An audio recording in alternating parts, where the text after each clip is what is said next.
Hi friends. Today I am talking about luxury goods and why we buy them, or just pretty much a point of view on luxury goods and why we are so drawn to these pieces. When you say luxury, first brand that comes to your mind is Louis Vuitton, Gucci, Hermes, Chanel, Dior. Um, so why do people buy luxury goods? So why do people buy luxury goods? Why do you buy luxury goods? Why do I buy luxury goods? Why do I save up my hard-earned money and just, blow it all off walking into a luxury goods store, especially luxury handbags, luxury makeup, luxury skincare? Do they really make a difference, or is it the higher the price, the better the quality? Not necessarily. So people buy luxury goods according to some studies made, despite not being able to realistically afford them. They buy luxury stuff for several reasons. Like, sometimes it's just being irrational. As a human being, we have moments of that irrationality, sometimes not sometimes a lot.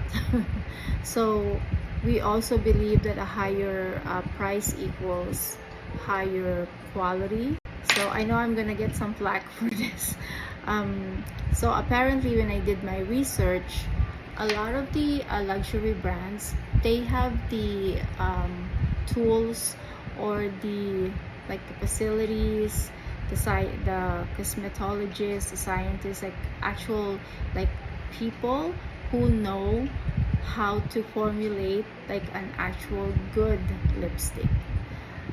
And these luxury brands, or higher end brands, even the mid-range brands like Lise Wattier, Clinique, that's a mid brand, because Estee Lauder would be their luxury kind of line.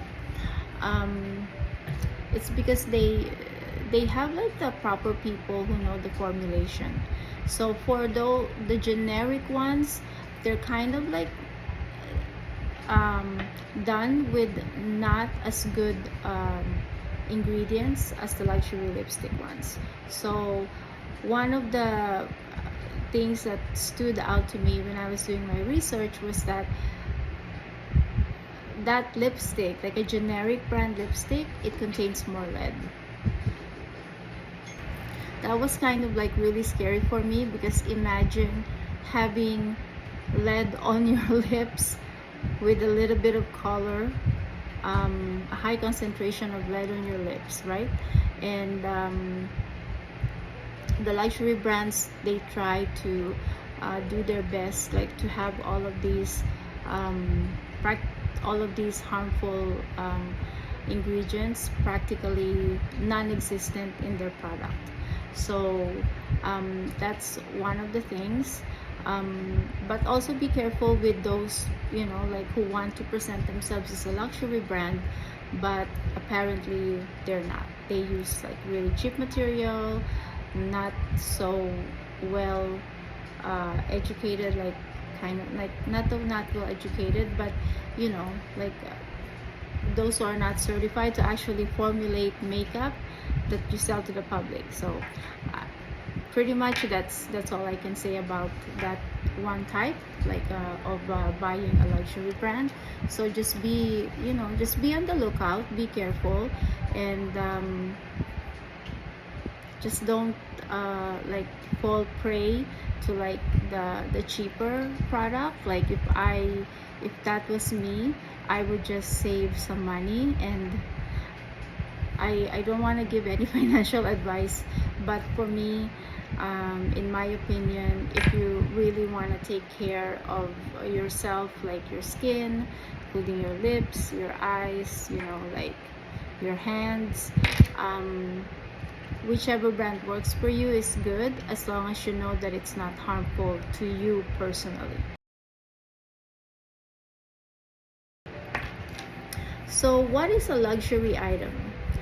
A luxury item, unfortunately, it's not necessarily necessary to have so you can live a better life. But it is deemed as something that you have to have in order to have a bit of a status in a certain society or a certain culture. So from my experience, I'm from the Philippines. Filipinas, they're all for anything luxury. So Louis Vuitton is of course number one. The first ever luxury brand that a Filipina girl would buy as soon as she can afford it, or she has the funds to buy one, or she has the credit card limit to buy one, is a Louis Vuitton, I guarantee you. But for me, it was a Gucci bag. I needed something to more kind of like easier to bring during a travel, because I was taking a vacation, and I saw this like very beautiful Gucci Soho bag in black, very soft leather. It's very, very nice. Right now, I bought it in 2018, and so I've had it for a little over 6 years now, and it's still working perfectly for me. I've taken it to my very few travels, and for some reason I just grab it like it's my grab and go bag. Kind of like a really good explanation what a luxury item is. So it says a luxury item is not necessary to live, like what I said, but is deemed highly desirable within a culture or society, as I explained within the Filipino culture. The demand for luxury goods increases when a person's wealth or income increases. So just like what I was trying to explain, typically the greater the percentage increase in income, the greater the percentage increase in luxury item purchases, which is very true even for people that you don't know actually do have like a better quality shirt, even though they only wear black t-shirts and jeans.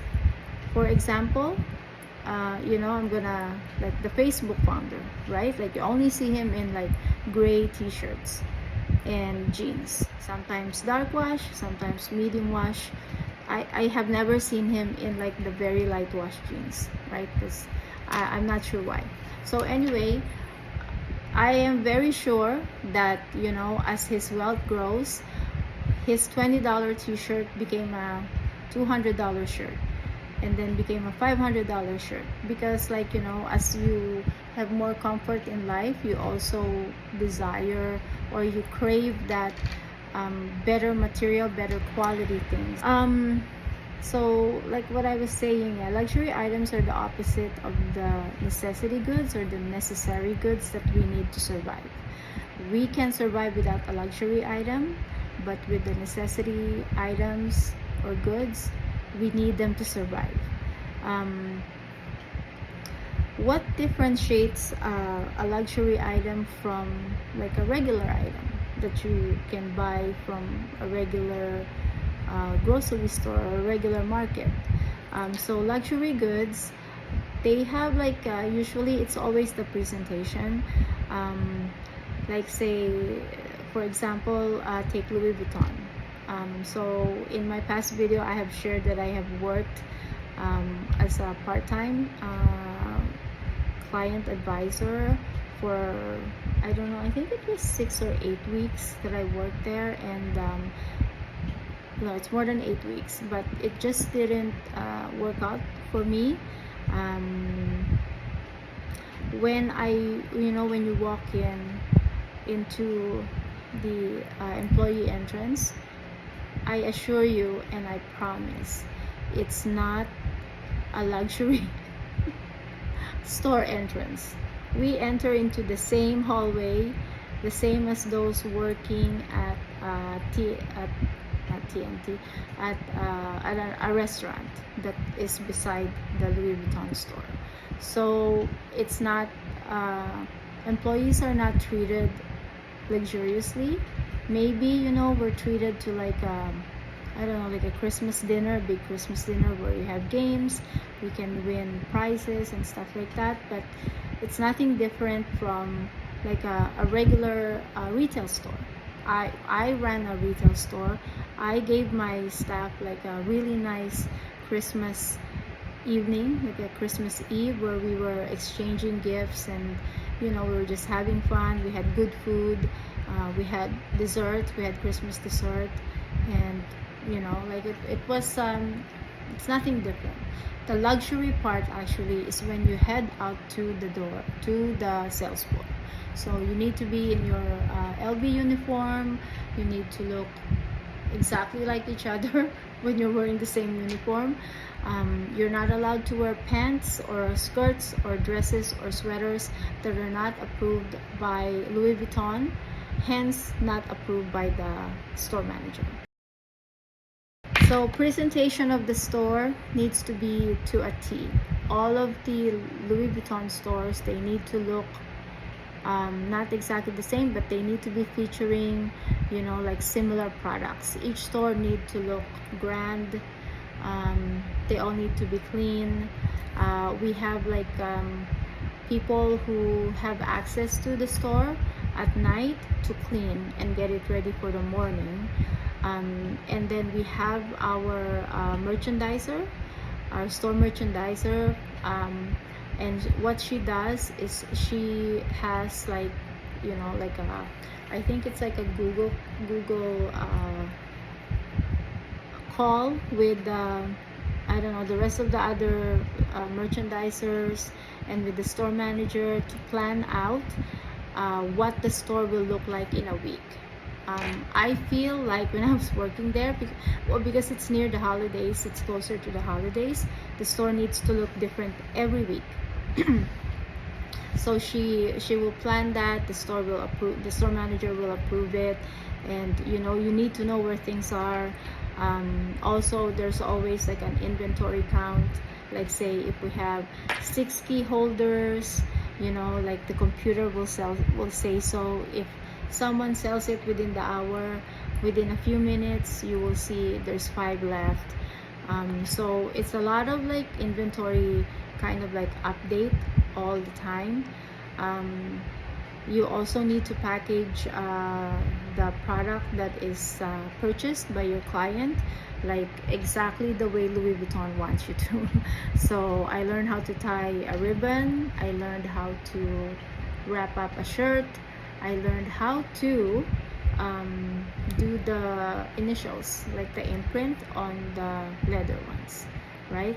So I think I made a mistake once, and I just imprinting because I think the letter was not right where the client wants it to be, and yeah, so we just had to replace it.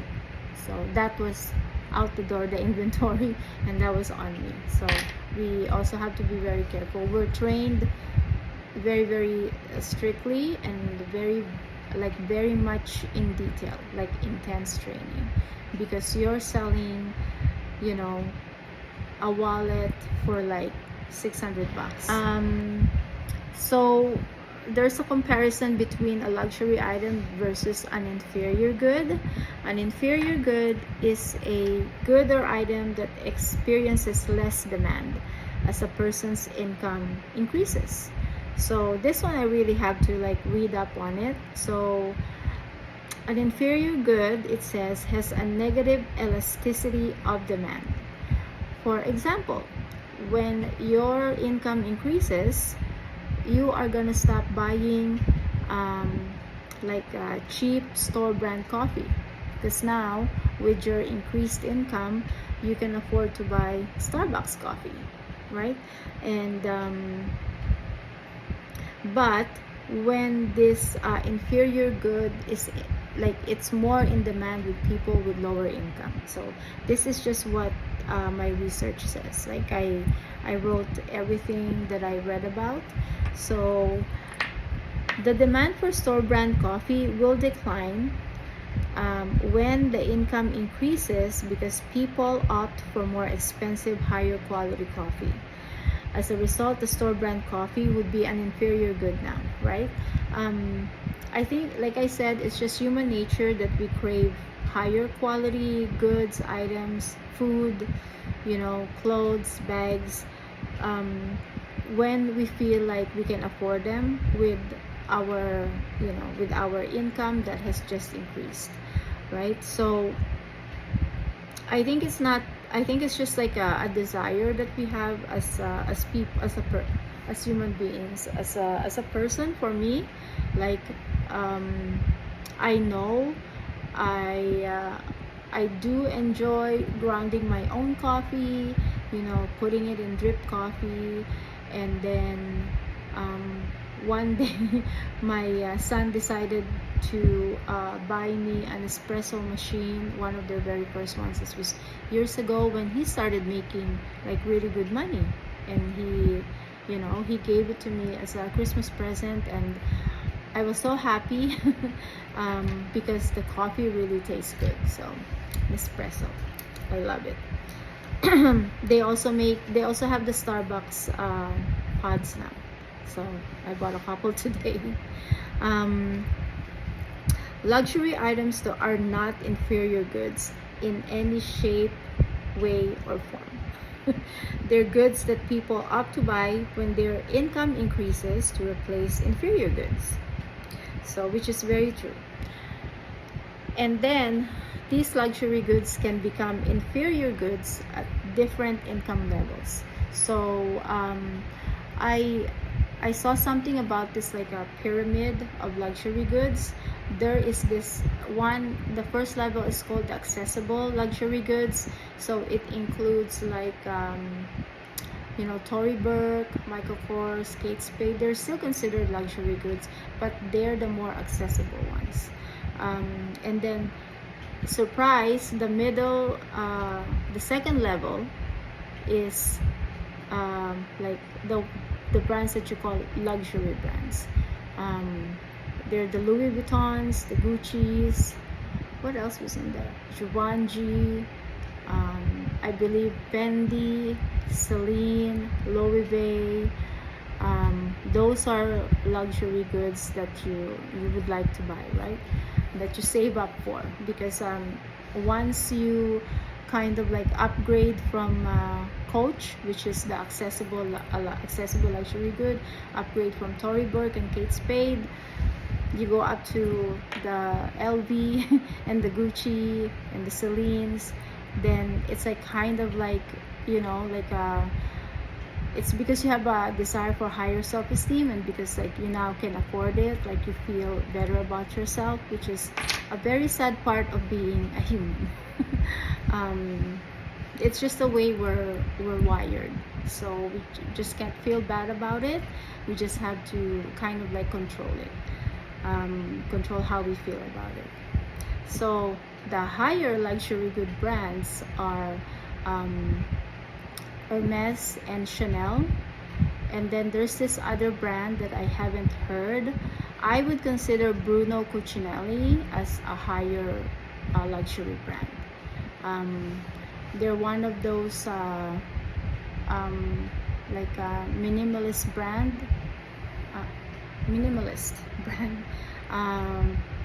If you watch that show Succession, I keep talking about it. It's a really good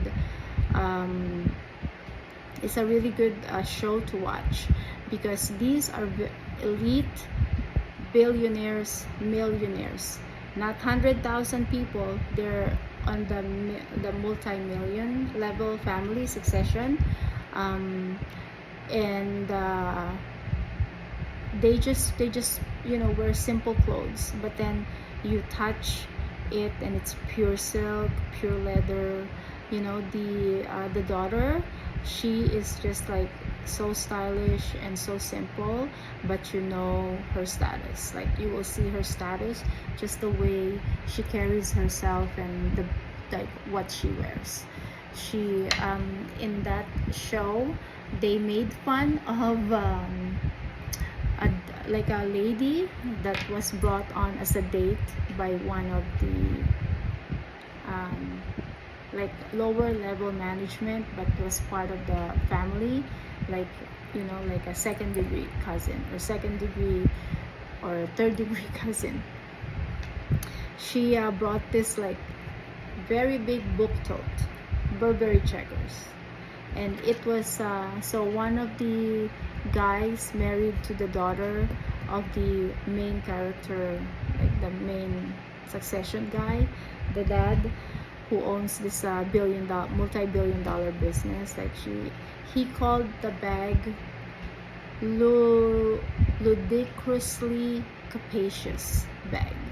So ludicrous is like kind of like very loud looking, very graphic, like ridiculously graphic and too obvious. Capacious is like just too big, you know what I mean? So it's like a formal event where you have lunch, don't bring a tote bag. That's the rule. And if you're going into like, you know, those elite gatherings, don't bring the logo. So yeah, so I guess I'm gonna continue this video at another time, just talking about why we crave luxury goods and how, you know, how we see it in different cultures and different income levels.